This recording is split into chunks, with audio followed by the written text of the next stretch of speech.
하늘과 땅의 모든 것에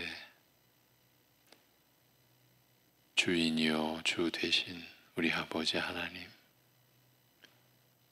뿐만 아니라 시간의 섭리와 역사의 모든 것을 홀로 주관하시며 다스리고 계시는 그 권능과 지혜와 또한 그 신실하심을 오늘도 찬송하며, 그러기에 오늘의 힘이 되시고 내일의 소망이 되신 주님께 우리의 모든 것 내어 맡기며 주님을 의지하여 주님을 따르고자 이 시간 우리의 심령에 무릎을 꿇고 머리를 숙이오니, 오늘도 변함없이 자비를 베풀어 주시는 하나님의 사랑 안에 우리가 거하며 하나님을 힘입어 하나님 안에서 우리가 살아가는 것임을 어떠한 상황에서도 드러내고, 우리의 심령이 그로 인하여 감사하며 그러기에 더욱더 주님께 모든 것 내어 맡기고 주님을 의지하게 하여 주옵소서. 주 예수 그리스도의 이름으로 기도하옵나이다. 아멘. 오늘은 에베소서 2장 10절에서 22절 보시겠습니다. 에베소서입니다.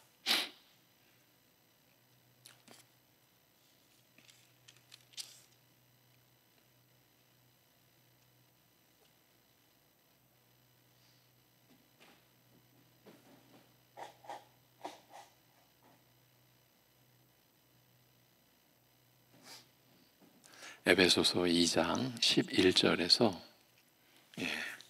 22절까지 함께 보시겠습니다.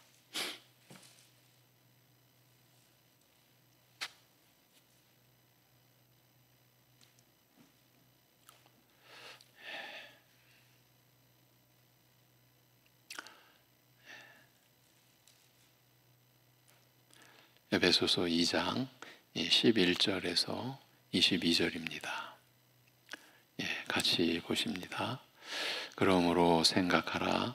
너희는 그때에 육체로는 이방인이요 손으로 육체에 행한 할례를 받은 무리라 칭하는 자들로부터 할례를 받지 않은 무리라 칭함을 받는 자들이라. 그때에 너희는 그리스도 밖에 있었고 이스라엘 나라 밖에 사람이라.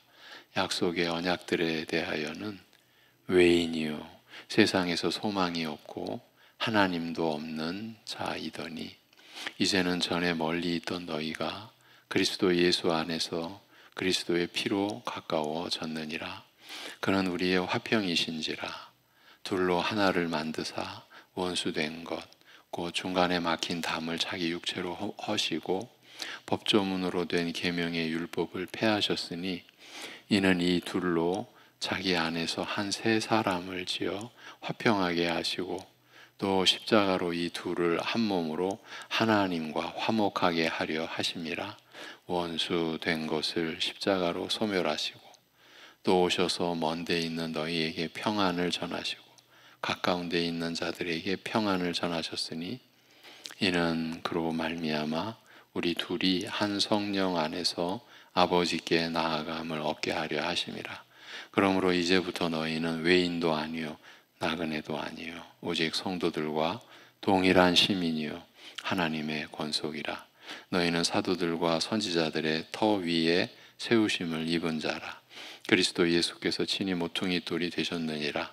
그의 안에서 건물마다 서로 연결하여 주 안에서 성전이 되어가고, 너희도 성령 안에서 하나님이 거하실 처소가 되기 위하여 그리스도 예수 안에서 함께 지어져 가느니라. 아멘. 어제에 이어갑니다. 지금까지 살펴온 로마서 9장에서 11장의 내용을 놓고서 이제 잠깐 걸음을 멈추고 그 뜻을 음미해 볼 필요가 있다고 했습니다.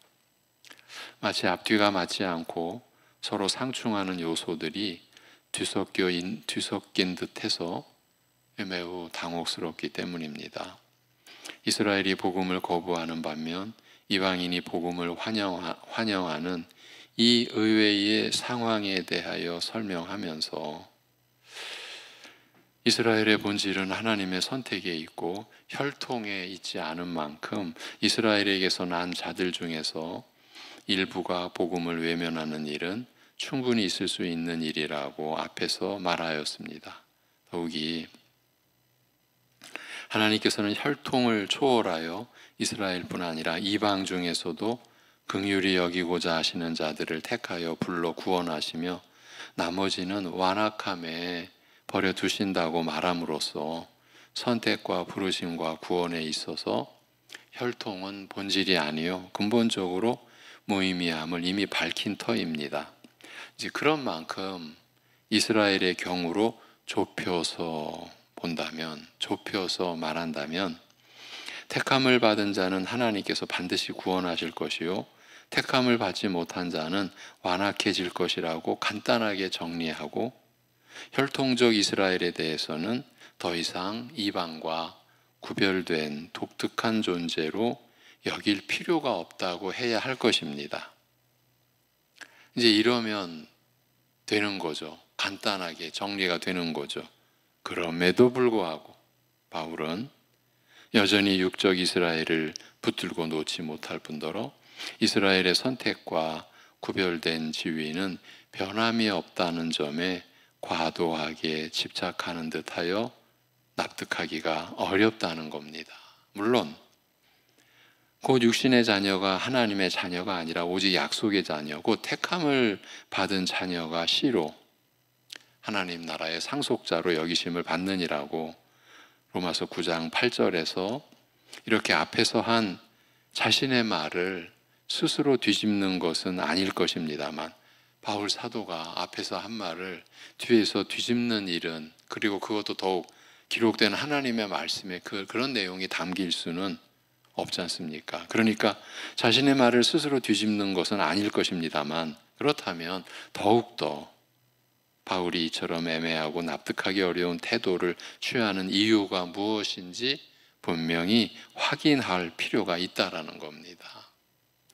그냥 넘어갈 문제가 아니라는 겁니다. 특히 이방이 복음을 받아들임으로써 이스라엘의 접붙임을 받은 상태를 두고 이스라엘은 하나님께 구별하여 바친 첫 것이나 뿌리와 같아서 이방이 누리는 모든 혜택이 이스라엘로 말미암으며 접붙임을 받은 이방을 지탱하는 것은 바로 이스라엘이라고 하여 이스라엘의 우월한 지위를 인정한 것이 구체적으로 무슨 뜻인지 확인할 필요도 있습니다. 이스라엘의 이런 우월한 지위는 교회 안에서 유대인 신자가 이방인 신자에 대하여 구별되고 우월한 지위에 있음을 뜻하는가? 쉽게 말해서 유대인 신자는 천국의 1등 시민이며 이방인 신자는 2등 시민인가? 아니면 유대인 신자는 이방인 신자와는 별도로 저희만의 독자적인 교회를 구성하는가? 언뜻 사소한 일을 샅샅이 캐어 복잡하게 만드는 것 같이 보일지 모르나 사실은 많은 분들이 알게 모르게 의문을 품거나 오해하고 있어 한 번은 짚고 넘어가야 할 중요한 문제라는 겁니다. 사실 이 로마서 9장에서 11장은 교회 자체가 다루지 않는 본문이다, 보지 않는 본문이다, 이렇게까지 말하는 것도 크게 틀린 것 같지는 않습니다. 우리 현실이. 그러나 오늘 본문, 이제 에베소서죠. 오늘 본문 에베소서에서 바울은 이방인이 이스라엘 안에 옮겨 심기운 것은 결코 지금까지 말한 그런 뜻이 아님을 분명히 밝히고 있습니다. 유대인이 1등, 천국의 1등 시민이며 유대인 신자는, 이방인 신자는 2등 시민이라는 이런 뜻이 절대 아님을 밝히고 있습니다. 이스라엘과 이방은 완전히 하나가 되어 어떤 차별이나 구별도 없으며 동일한 시민이며 낯선 나그네도 아니요 잠시 있다가 떠날 사람도 아니라 하나님의 권소 곧 한 가족과 같으며 성령 안에서 하나님이 거하실 처소로 함께 지어져 간다고 말합니다. 이제 건물의 비유를 에베소서 2장 그 말미에 가서 건물의 비유가 나오지 않습니까? 성령 안에서 하나님의 거하실 처소로 함께 지어져 간다.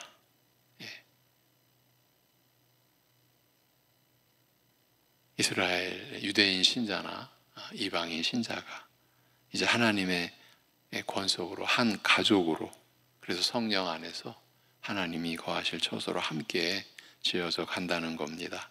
이것이 바울의 분명한 생각일진데 고린도 교회를 향하여 유대인이나 헬라인이나 종이나 자유자나 다 한 성령으로 세례를 받아 한 몸이 되었다고 하였으며 갈라디아 교회를 향하여 너희는 유대인이나 헬라인이나 종이나 자유인이나 남자나 여자 없이 다 그리스도 예수 안에서 하나인이라고 하였던 그가 지금 로마서에서 이스라엘과 이방인 신자의 관계를 뿌리와 가지 등에 비유하여 차이를 두는 이유와 근거가 무엇이며 그 참뜻이 무엇인지, 그가 생각하는 이스라엘의 우월적 지위가 구체적으로 어떤 것인지 분명히 확인할 필요가 있는 것입니다. 우선 앞으로 되돌아가서 바울이 육적 이스라엘, 자기 동족 이스라엘에 집착하는 듯한 태도를 어떻게 받아들여야 하는가라는 문제부터 시작해 보겠습니다. 사실은 육적 이스라엘에 대한 집착과 이스라엘의 우월적 지위에 대한 집착은 이 서로 다른 문제가 아니라 밀접하게 연관된 하나의 문제인 만큼 한 묶음으로 다룰 수밖에 없습니다. 바울이 하나님의 선택은 혈통을 가리지 않고 이스라엘과 이방 중에서 그 기뻐하시는 뜻에 따라 택하시고 불러 구원하신다고 밝힌 다음에도 여전히 하나님께서 자기 백성을 버리셨느냐, 이스라엘은 실족하여 넘어졌는가라는 등 계속 이스라엘이 하나님의 택한 백성으로서 여전히 건재한다는 사실에 깊은 관심을 보이는 이 부분을 주의 깊게 살펴보면 하나님의 선택은 혈통과 무관하며 이스라엘과 이방을 가리지 않고 그 뜻대로 택하여 불러 구원하신다는 기본 원칙이, 이 기본 원칙이 자칫 불러일으킬 오해를 염려하며 이를 방지하고자, 그러니까 기본 원칙이 자칫 불러일으킬 오해를 염려하며 이를 방지하고자 하지 않는가라는 느낌을 받습니다. 이 또한 분명한 사실입니다. 하나님께서 참으로 이스라엘과 이방을 구별하지 않으시고 그 뜻대로 인류 중에서 택하시고 불러 구원하신다면 아브라함을 부르시고 이삭을 거쳐 야곱에게 이르러 마무리된 이스라엘의 역사적 선택과 그 후 이어진 이스라엘 역사를 어떻게 볼 것인가라는 질문을 피하기 어렵습니다. 이스라엘 역사는 하나님의 인류 보편적인 구원 역사 가운데서 구별된 구원 역사로서 고유한 지위와 의미를 여전히 지닐 수 있는가라는 의문에 부닥칠 수밖에 없기 때문입니다. 하나님께서 인류 중에서 그 뜻대로 택하여 부르시고 구원하신다는 원칙에 시야가 갇혀버리면 오직 그 뜻하신 대로 기뻐하신 뜻대로 긍휼로 택하여 부르시고 구원하신다는 이 원칙에만 시야가 갇혀버리면, 이 원칙만 가지고 모든 것을 재고 설명하려고 하면 이스라엘 역사는 있으나 마나한 역사가 되거나 오히려 거추장스러운 것이 되고 마는 것입니다. 하나님께서 이스라엘과 이방을 구별하지 않으시고 혈통을 초월하여 그 뜻대로 택하시고 불러 구원하신다는 원칙은 특정 시대나 상황과 무관하게 전체 역사 과정을 꿰뚫고 하나님께서 사람을 구원하시는 일을 간단 명료하게 밝히는 기본 원칙으로는 훌륭하나 혈통을 초월하여 그 뜻대로 택하시고 불러 구원하신다는 원칙은 그야말로 전체 역사 과정을 꿰뚫고 하나님께서 사람을 구원하시는 일을 간단 명료하게 밝히는 기본 원칙으로는 훌륭하나 아브라함을 부르시고 이스라엘이라는 민족을 선택하시고 세우신 역사와 그 후 이어지는 이스라엘의 그 굴곡진 역사, 마치 실패로 끝난 듯한 이 역사가 그리스도에게서 살아나서 땅의 모든 민족에게로 확장되며 역사의 종국에 이르는 과정과 거기에 담긴 깊은 내용과 뜻을 자세히 드러내어 설명하기에는 그 기본 원칙으로서는 너무나 간단하고 단순하여 제한적이며 충분치 못하다라는 겁니다. 이 역사의 종국에 이르는 그 과정, 그리고 거기에 담긴 깊은 내용과 뜻을 자세히 드러내어 설명하기에는 너무나 제한적이다라는 거예요. 이 기본 원칙이 이방과 이스라엘을 구별하지 아니하고 하나님께서 오직 그 기뻐하시는 뜻대로 혈통을 초월해서 택하시고 불러 구원하신다라는 이 기본 원칙만으로는 역사의 전체 과정에서 일어나는 현실과 역사적 사실과 거기에 담긴 깊은 내용과 뜻을 드러내고 설명하기에는 충분치 못하다. 이런 것들을 충분히 드러내기 위해서는 전체 역사를 한 평면 위에 두고 간단하게 한두 마디로 정리하는 그런 관점과는 다른 시각에서, 즉 역사의 흐름을 따라 일어난 사건들을 일일이 추적하며 그 뜻을 파악하는 그런 시각이 필요하다라는 것입니다. 실제로 바울이 이스라엘이 버림받았는가, 실족하여 넘어졌는가라는 물음에 이어 밝힌 내용에서는 이런 역사적 시각이 두드러지는 것을 볼 수 있습니다. 이스라엘의 불순종과 실패가 이방의 구원으로 이어지고, 누가 꿈엔들 꿀 수 있었겠습니까? 이 내용을 누가 생각하고 상상이나 할 수 있었겠습니까? 이스라엘의 불순종과 실패가 이방의 구원으로 이어진다라는, 이건 역사적인 현장에서 드러난 일 아닙니까? 이스라엘의 불순종과 실패가 이방의 구원으로 이어지고 이방의 구원이 이스라엘을 돌이키는 수단이 되며, 전자도 놀랍지만 후자 이방의 구원이 이스라엘을 돌이키는 수단이 되며 충만에 이르게 하는 과정이 된다라는 내용은 하나님께서 택하신 자는 구원하시고 택하지 않은 자는 완악함에 버려두신다는 이 기본 원칙, 이 간단한 원칙으로는 설명이 불가능합니다. 동일한 이스라엘이 버림을 받았다가 다시 돌이키는 일이나 꺾이었다가 다시 접붙임을 받는 이를 통하여 충만에 이르는 이 과정 등은 역사적 시각으로 보지 않으면 이해할 수 없는 내용들이라는 겁니다. 이스라엘이 과연 버림받았는가? 그걸로 끝났는가? 넘어졌는가? 라는 물음을 통하여 드러내는 육적 이스라엘에 대한 바울의 관심은 단순히 육적 혈통에 대한 집착이라고 보기는 어려우며, 자기 동족에 대한 집착이라고 보기에는 어려우며, 오히려 이스라엘의 역사적 선택과, 이게 분명하지 않습니까? 이것이 구약의 기록 아닙니까? 이스라엘의 역사적 선택과 그 이후의 역사가 혈통의 형식과 밀접한 관련을 가진 사실과 관계가 있다고 할 수 있습니다. 아브라함을 부르시고 이삭을 거쳐 야곱에게 와서 확정된 이스라엘의 선택은 혈통과 역사적 흐름을 따라서 이루어진 일이었어요. 물론 하나님의 선택은 육적 혈통에 구애받지 않으며 그것을 초월한다라는 사실을 아울러 함께 밝히고 있는 것이 사실이나, 그럼에도 혈통과 육적 틀 속에서 이스라엘의 선택의 역사가 진행된 것도 움직일 수 없는 사실입니다. 비록 혈통이 하나님의 선택의 본질적인 요소가 아니며 따라서 장래의 혈통의 형식에서 완전히 벗어나는 때가 이르더라도 그 역사적 역할의 유효성은, 이스라엘의 그 역사적 역할의 유효성은 전혀 변함이 없음을 알리고자 하는 것이에요.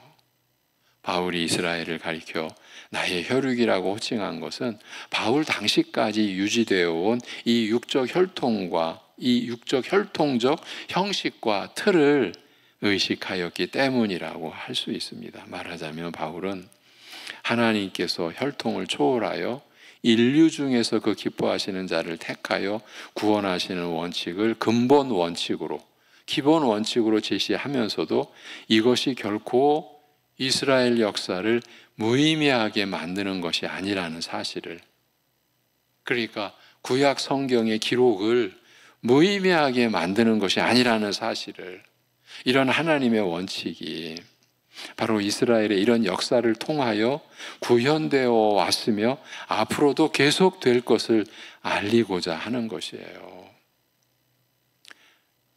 하나님의 그 구원의 근본 원칙이 바로 이스라엘의 역사를 통해서 구현되어 왔고요, 앞으로도 계속되리라는 것입니다. 이스라엘의 역사적 선택과 그 이후의 역사, 실패 후 그리스도로 말미암아 살아나고 확장되어 땅끝까지 영원히 이어지게 된 그 역사와 따로 떼어 생각할 수 없음을 알리고자 하는 것이에요. 이스라엘의 그 역사적 현실, 과정, 이것이 무의미한 것이 아니다라는 거예요. 이방 중에서 택한 자를 구원하시는 일에 대하여 설명하면서 굳이 이스라엘의 불순종에 대한 하나님의 역사적 조처와 관련 지은 것 역시 마찬가지입니다. 그리하여 지난 시간에는 로마서 11장을 가리켜 하나님께서 택자를 구원하시고 비택자를 완악함에 버려두시는 원칙의 바탕 위에 펼쳐질 하나님의 원대한 뜻과 역사 계획에 대하여 말한다라고 한 것이에요. 그러니까 하나님의 구원에 대한 근본 원칙, 그 원칙의 바탕 위에 펼쳐질, 그 펼쳐진다라는 것은 역사적 과정이지 않습니까? 그 안에 담긴 하나님의 원대한 뜻과 그 역사 계획에 대하여 말하는 것이다. 로마서 11장이 이렇게 말씀드린 것입니다. 어떤 분은 이렇게 물으실지 모르겠습니다. 과연 바울이 육적 이스라엘에 깊은 관심을 보인 것이 이스라엘의 역사적 역할에 대한 관심 때문이었는가? 이미 지나버린 과거가 되고만 이스라엘의 역사가 무슨 대단한 가치와 중요성을 지닌다고 할 수 있겠는가? 이런 이제 입장에서 그 의문 속에서 여전히 벗어나지 못하는, 벗어나려고 하지 않는 이런 분에게 역으로 이렇게 묻고 싶습니다. 하나님께서 그의 선택을 역사 속에서 실현해 오신 과정을 부인하고서, 즉 아브라함을 부르신 역사를 부인하고 이스라엘을 선택하신 역사를 부인하고 그 실패와 이를 회복하고 완성하신 그리스도의 역사를 부인하고서도 과연 복음이 그 깊고 풍성한 내용과 의미를 우리에게 전달할 수 있을 것인가? 이렇게 묻고자 한다라는 거예요. 믿음의 조상 아브라함을 부르신 역사 없이도, 그에게 주신 약속을 성취하신 그리스도의 역사 없이도 복음이 설 수 있겠는가? 믿음의 조상 아브라함을 부르신 역사를 부인하는 가운데서도 아브라함에게 주신 약속을 성취하신 그리스도의 역사를 무시해도 복음이 설 수 있겠는가? 그 역사적 뿌리와 줄기를 다 잘라버리고 난 복음이 우리에게 줄 수 있는 것이 무엇인가? 하나님께서 택하신 자를 구원하시며 나머지는 완악함에 버려두신다는 원칙만으로 복음을 얼마나 제대로 알릴 수 있을 것인가?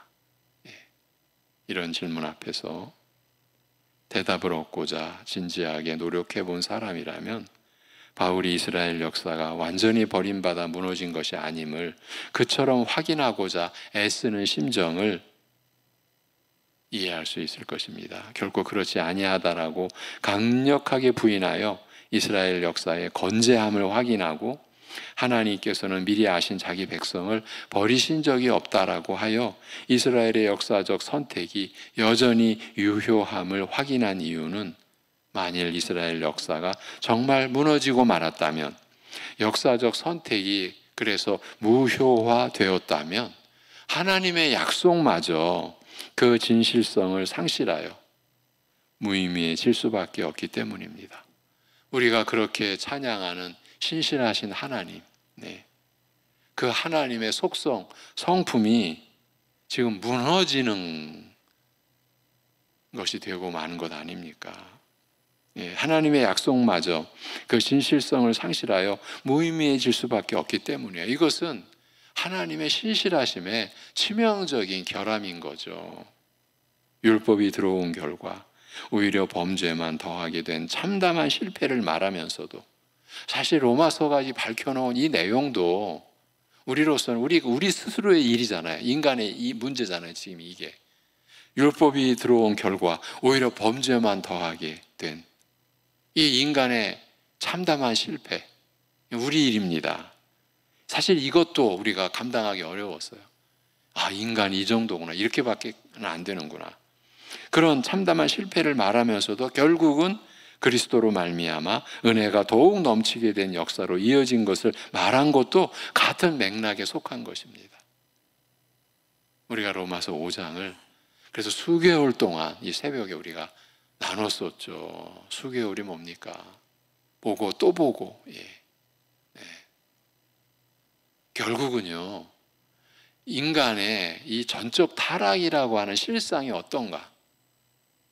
이게 역시 역사적으로 밝혀진 내용이거든요. 우리가 이러한 내용을 보면서 우리 믿음의 이 뿌리, 그리고 우리에게 준 이 보배로운 믿음의 이 크기의 그 견고함을 우리가 이 어려운 과정 속에서 받는 은혜가 아닌가 하는 점을 계속 짚어드렸던 것이죠. 예수님께서 사마리아 여인에게, 요한복음 4장이죠. 수가성 사마리아 여인에게 예루살렘도 아니고 그리심산도 아닌 곳에서, 그러니까 남유다와 북이스라엘로 나뉘어진 이스라엘 역사를 지금 배경으로 하는 거죠.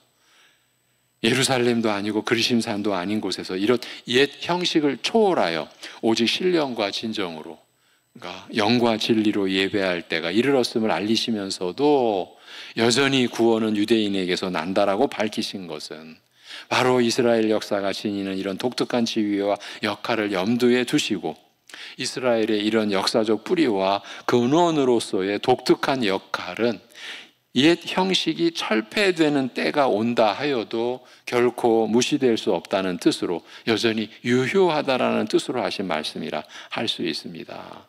선지서들이 장차 올 메시아의 구원에 대하여 예언하되 항상 이스라엘의 구원을 먼저 말한 다음 그 기반 위에서, 즉 이스라엘의 구원에 따르는 결과로서 이방의 구원을 예언한 것 역시 이런 맥락에서 파악되어야 할 것입니다. 그리고 바울이 로마서 11장에서 계속 강조하는 이스라엘의 독특한 지위는 바로 이런 역사적 특별한 역할을 염두에 둔 것이며, 결코 교회 안에서 유대인 신자가 특별한 지위를 차지하는 구별된 부류나 계층이라는 뜻이 아닙니다.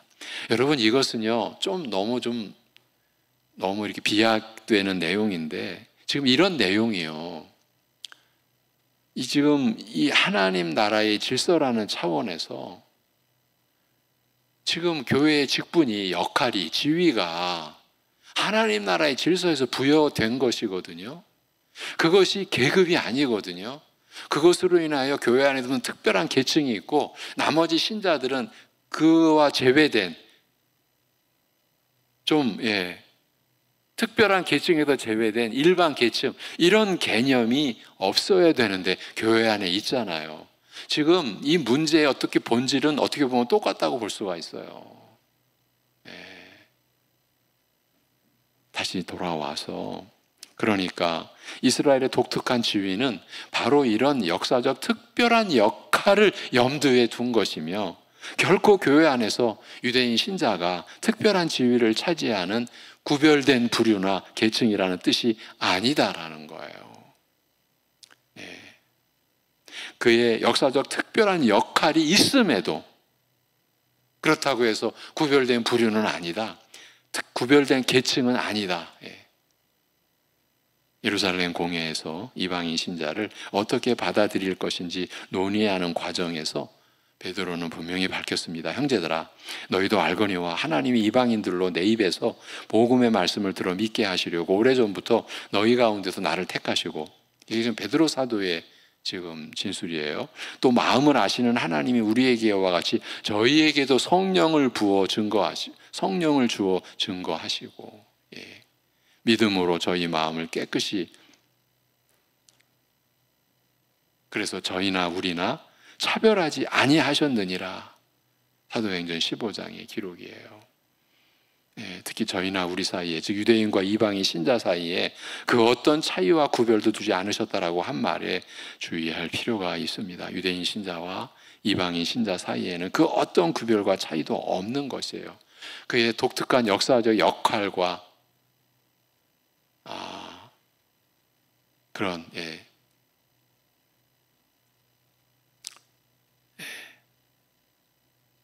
그러한 특별한 역할이 이루어진 역사적 과정이 있었음에도 그것이 유대인 신자와 이방인 신자 사이에 어떤 구별과 차이를 주는 기준이 아니라는 것이에요. 이처럼 이방인이 그리스도를 믿음으로 이스라엘과 한 뿌리가 되고 동일한 시민이요 한 하나님의 거처로, 하나님이 거하실 처소로 함께 지어져가는 것이 사실이나, 이방인이 누리게 된 이 모든 혜택은 이스라엘 역사의 뿌리와 근거를 두고 있음을, 이스라엘의 그 역사적 과정과 그 역사적 그 독특한 역할에 전체적으로 이스라엘 역사의 뿌리와 근거를 두고 있음을 알리고자 한 것입니다. 이스라엘의 이런 역사적 역할이 결코 부인되거나 무시될 수 없음을 알리고자 한 것이에요. 하나님의 말씀이 위탁된 이스라엘, 수많은 약속과 예언과 가르침이 이스라엘에게 주어지고 그 말씀들이 이스라엘과 그 역사 속에서 이루어져 온 사실은 결코 무시될 수 없는 것입니다. 이 역사적 뿌리와 흐름을 부인하고서는 복음이 설 수 없는 것입니다. 기도드리겠습니다. 하나님 아버지,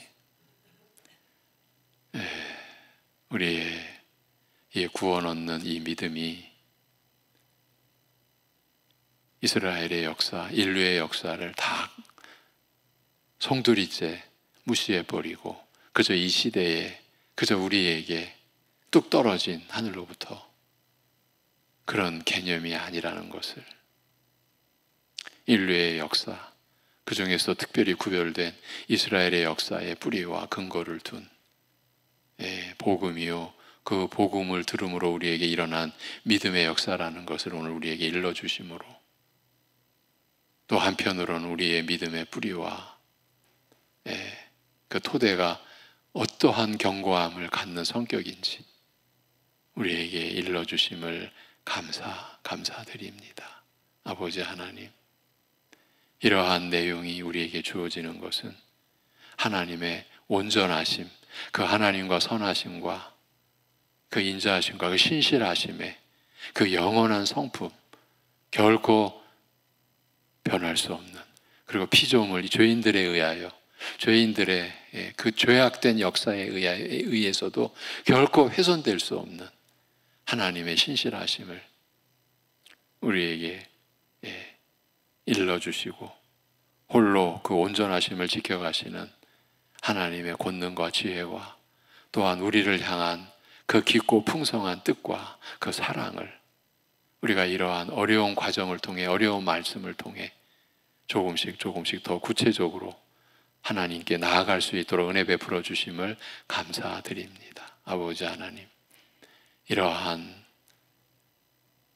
하나님의 그 깊고 풍성한 뜻을 우리에게 가르쳐 주시는 말씀 앞에서 우리가 언제나 겸손히, 언제나 무릎 꿇고 한 구절의 이해, 한 구절 속에서 진리가 우리에게서 밝히 드러나는 그 역시 전적인 하나님의 은혜요 성령님의 역사로 말미암은 우리 주 예수 그리스도 안에서 이루어지는 그야말로 새 생명이 참여하게 되는 하나님의 인도하심이요 하나님의 사랑의 열매라는 것을 우리가 알고 말씀 앞에서 어떻게든 우리가 겸손히 말씀을 경시하는, 또 말씀을 가볍게 보는, 또 말씀을 스스로 마치 아는 것 같이 여기는 그 무서운 죄악된 교만함을 우리가 극복해낼 수 있고 우리 안에 이미 들어와 있는 것을 버릴 수 있는 그러한 은혜에 우리가 들어갈 수 있게 인도하여 주시옵소서. 아버지 하나님, 주님의 몸된 교회, 온 땅에 세워져 가는 교회, 우리 송내중앙교회도 그 교회에 함께 참여하여 오늘도 말씀이 역사하는 교회로 세워지고 사랑하는 성도들이 각자의 자리에서 처소에서 일터에서 우리가 천국 시민으로, 그래서 하나님 나라의 하늘의 시민권을 둔 하나님으로부터 선택된 구별된 존재로서 이 시대의 상황의 의미와 그 안에 담긴 하나님의 뜻을 구하고 우리가 충성하는 것은 오직 하나님의 뜻에 충성하는 하나님의 택함받은 구원받은 자녀로서의 또 하나님 나라의 백성으로서의 본분을 잃지 않게 붙들어 주시옵시고 온갖 시험과 연약함과 그로 인한 아픔과 고통과 슬픔 속에서도 그 모든 것 안에도 하나님의 뜻과 목적을 두시고 합력하여 선이 이루어지게 하시는 하나님의 지혜, 하나님의 권능에 우리가 속해 있음을, 우리가 결코 고난으로 인해서 그 하나님의 주권적 역사에서 우리가 벗어난 존재가 될 수 없다라고 하는 그 믿음이, 깨어있는 믿음이 오늘 우리의 어려움과 아픔 속에서도 주님을 의지하는 승리의 하루가 되게 인도하여 주시옵소서. 주 예수 그리스도의 이름으로 기도하옵나이다. 아멘.